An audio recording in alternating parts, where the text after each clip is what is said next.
as a bigger picture and say, generally, what are the rates that you could be looking at right now? It is a play where, if you go in and take the VTB and then take a private first, if you go in and finance it institutionally with a big down payment, you can cash flow right off the hop. $200 a spot a month. So $800 a month extra on top there, which wasn't factored into these numbers. It was. Vendor takeback's one option, but that doesn't really help with debt service because second mortgage is still going to be viewed by the bank. Who's this deal for? I think it's for somebody who really likes Toronto, wants to own assets in Toronto. Instantly revitalize the market, but it will help with cash flow. It will help with interest rates. The issue would be there is your debt coverage ratio. Right. So, and so here's how we're gonna we're gonna fix and solve these solutions. Right.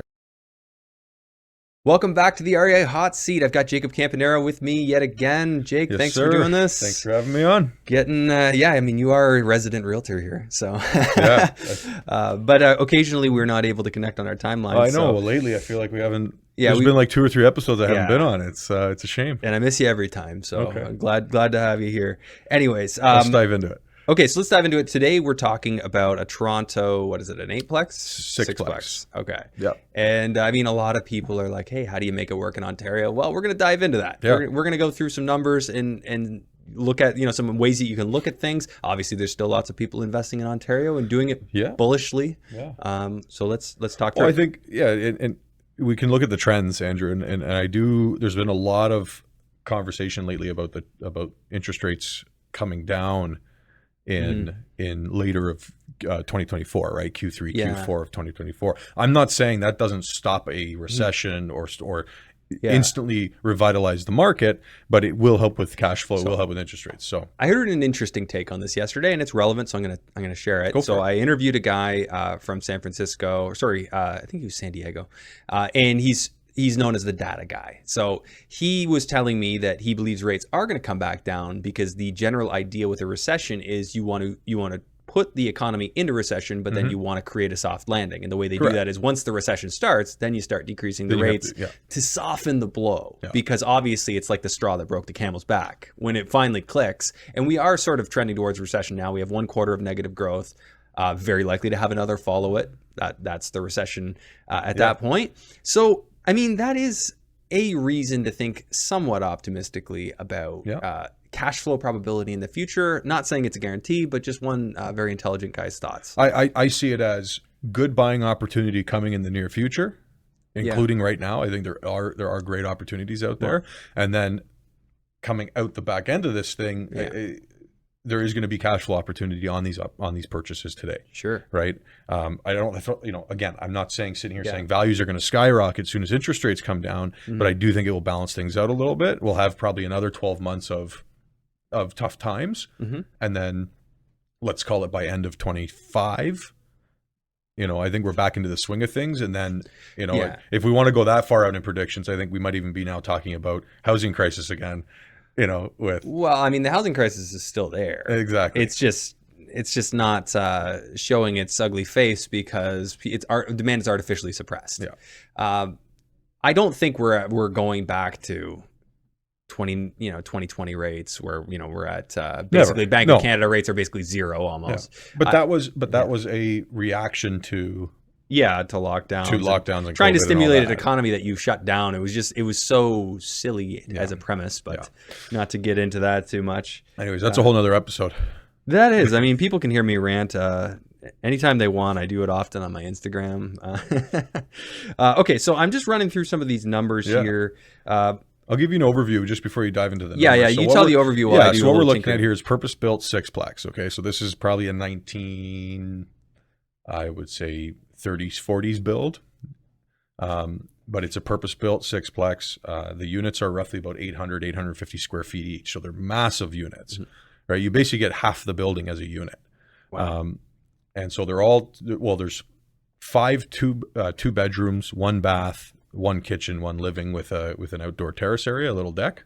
Okay. And then there's 1 basement unit, which was a retrofit unit. It is legal, but that's a 1+ den. 1 bath, 1 kitchen, 1 living. So really nice mix. It's located on Kingston Road in the Beaches. Okay. So you're 5 minutes to the beach. So you can literally walk there. Yeah. So in Toronto life, that's a pretty solid area. It's a great little area, right? So if you're not familiar with Toronto, we're talking about the east end of Toronto, going out towards Scarborough, and we are right on an arterial road. We have buses on the road. We have employment nodes in the area, so it is a very walkable, very tenant-friendly neighborhood. All right, so let's go through. What's the asking price on this one? So we are asking, as of right now, 2.9. Right. Okay. 299. So 3 million. 3 million. Okay. Based on my calculations of as is rent to market rent, there's almost and I was conservative about it, but there's about a 75% lift in upside on rents in this building. Right. So it's very under rented. Yeah, current rent. So I was subbing it in with the market rent in there.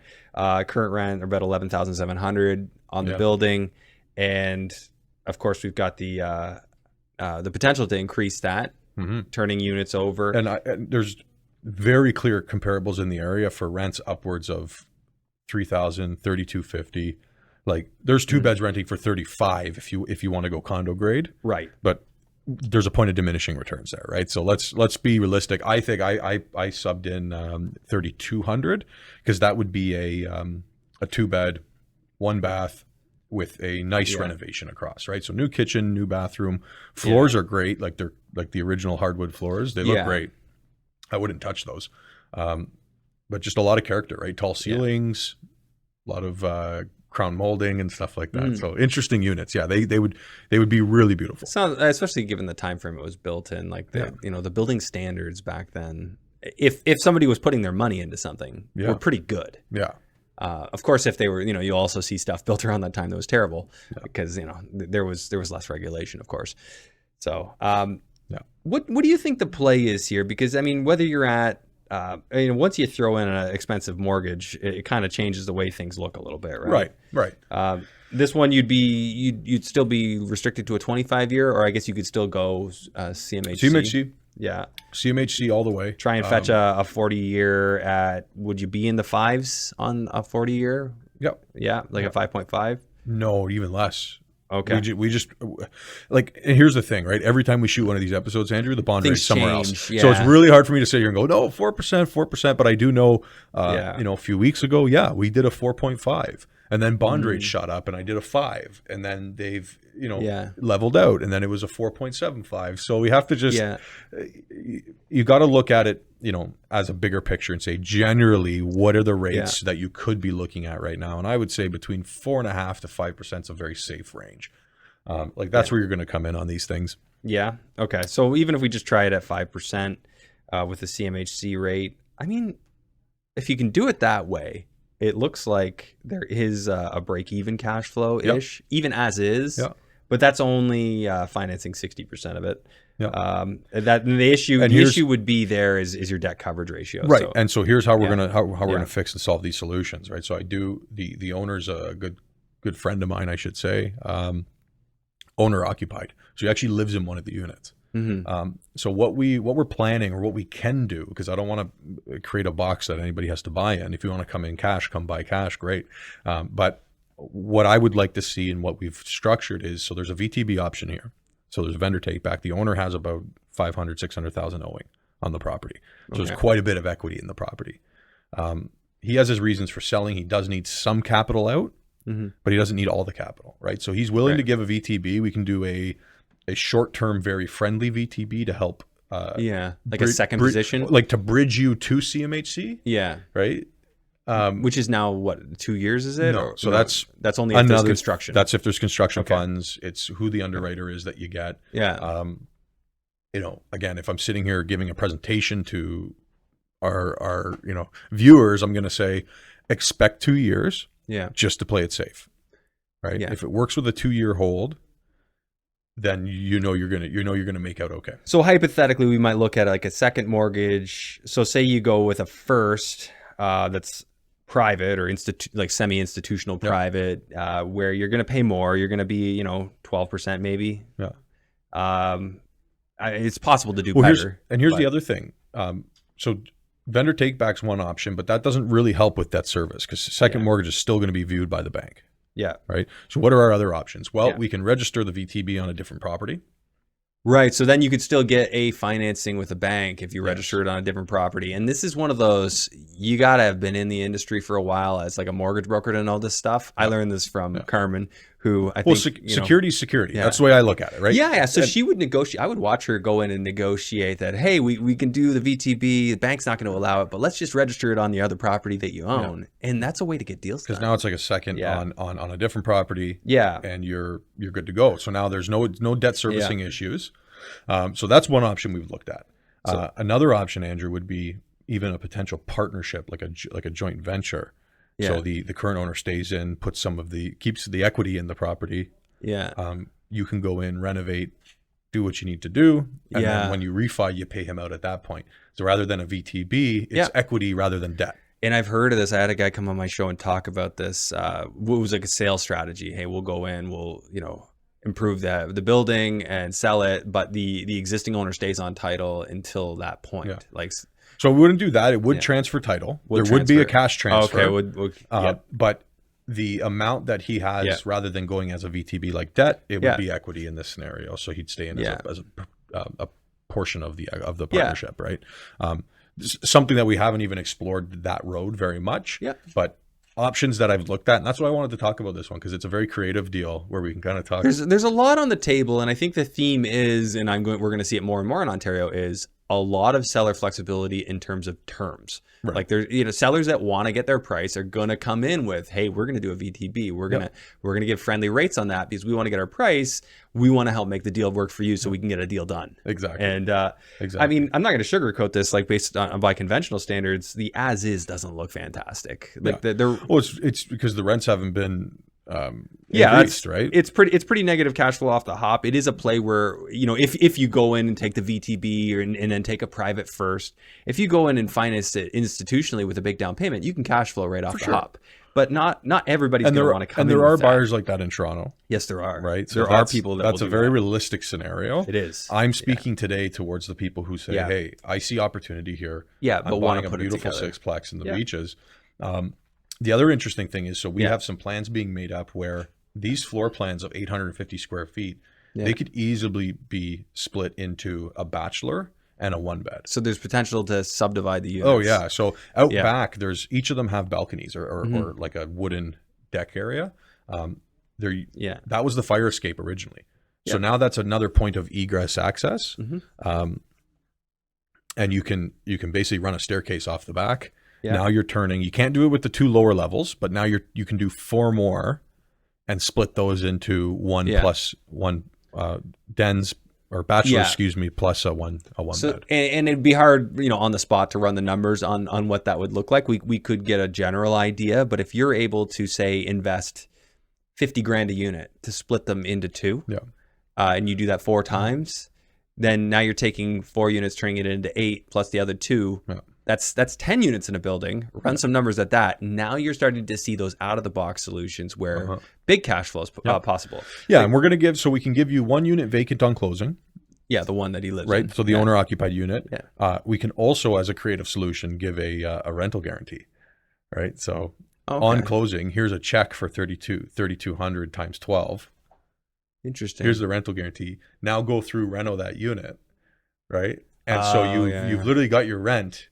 And you're going to reno the unit. Yeah. Right. So these are the things that I love to structure. Right. I look at a deal and say, hey, there's, this is the beauty when you're the listing agent. You can be forthcoming with all the different strategies that might make it work. And that's it. Right. So I don't want to be the guy that sits there and says, I'm waiting for that 50% down or that 60% loan to value buyer. As we've said, that does exist. I've talked with a number of them on this property already. Yeah. And they're just going to like it because they're going to be thinking long term. They're going to say, yeah, I know the numbers aren't that great right now, but here's my thoughts about the future. Well, that's Toronto. Yeah, I mean, it's a world class city, and it does attract that type of buyer. Yeah. So looking at, in the hypothetical, if the rents were up to market, just on the 6, not even counting subdividing those units, we're looking at a cap rate around 6. We're looking at cash flow. With a CMHC mortgage at 40 years. So that there's a process to get there, which this is where the creative deal making comes in. So who's this deal for? I think it's for somebody who really likes Toronto, wants to own assets in Toronto in the long run, and wants to find a way to take advantage of a discounted market right now. Yeah, compared to the height of the market, it's discounted. Like generational wealth. Yeah. Right. You're building that. You're buying in a great location. Yeah. And like you said, right, you're taking advantage of a market where sellers are willing to be very creative. Yeah. Right. The 3 solutions I just suggested there, that can work for somebody who has very little or no capital of their own. And we can structure a deal to make this work, right? Yeah. That probably wouldn't have been the case a year ago. Oh yeah. So you're saying with the VTB option and the ability to go get like a first mortgage even with a bank, there's a way to do this with no money in, if you have equity in other properties. Right. Yeah. Right. That's a great thing to have with a seller right now, like that option to be able to get financing, to be able to get it secured against one of your other proproperties. That's it. And at favorable rates, because it's part of the deal. Yeah. You can write it into the deal. So and that's the beautiful thing about it, right? So and this is something I want to say, because I mean, lots of people hear me talk negatively about Ontario and Canada, and I don't mean to sound negative. I look at, there's a lot of opportunity elsewhere too, but I also know that there's something great here too, in terms of just like, I don't think values are going to stay down long. Not like, certainly not forever. Like it could be another 5 years of like kind of stagnation. It could be, but the people that come here, that have been coming here, like I just see real estate going to a place where most people can't afford it. So to be able to get in now, there is a lot of positive things to be said about that. You heard it here, folks. Yeah. It doesn't mean don't also look elsewhere too. It's just, there is certainly still opportunity here, and it comes down to how you make deals. Yes. Like, how do you approach a deal out of the box to make a deal? Yes. And rather than say this just doesn't work, it's asking, how could I make this work? But don't force it. Don't pretend that it's something that it's not. But if you can structure it in a way that it does work, correct. Awesome. And that's what this podcast's about. Yeah. Right. And that's why we do this. So I thought this was a perfect property for for this type of topic. Andrew, any other questions on this one in particular? Well, one of the things I would want to know, and this is what I would ask, is like when somebody's presenting me with an opportunity, I would say, how else can I add value here beyond the obvious? Like, is there extra land? You already talked about subdividing the units. That's exactly where my head's going. Like, how can we add value here beyond what's obvious? Yep. So you can pay for parking. So there's 4 parking spots with this building. So you can charge for the parking. Right? So that's already right there is something that another couple $100 times each spot. Well, it's going to be $200 a spot a month. So $800 a month extra on top there, which wasn't factored into these numbers. It wasn't, because that's not what's there right now. So I can do like an as complete kind of pro forma. Yeah. But yeah, so there's parking, which is a rare thing in the area. There is land assembly opportunity here, right? Like the lot lines are very tight. We do know the neighbors. Is that something that I want to hang my hat on and say, yeah, come call me because I can do a land assembly? There's no guarantees for that. But in the future, you work building up the street. Yes, it's Toronto. High-rise development's always an option here. So yes, that could be the future play. But really, I think it's if you want to get extreme value, you can subdivide those units. If you want to just stabilize it, you can go in there. You can boost the rents by 75%. On what they are today and refi it, right? And like that's the play. And your thought is, like, zoning will support 10 units there. Would it be like potentially a minor variance process to go through to get it approved? Even think you would need Don't that. Even think so. Based so on more zoning, building, more building code, fire retrofit, putting in firewalls to separate the units. Extra plumbing, like, is that going to be an issue to rough in extra kitchens, things like that? Well, so the beautiful thing is what you can do is, so the layouts of the unit is front to back. It's essentially like living room, kitchen, bedroom, bathroom, bedroom. Okay. Right. So you have plumbing right in the middle. Yeah. And so you can, where the bathroom is. You can tap. So that's the main stack going up, and then the other stack's in the kitchen. So you keep the living room and the kitchen as one unit with the bedroom. Right. And then you tap into that. Then you do bathroom, and then kitchen and bedroom. So you can basically build the kitchen on the back of the bathroom wall. Right. So your plumbing's right there. There you go. The other thing I would say we need to look into is obviously the service going into the building. Is there enough electrical to support adding more units?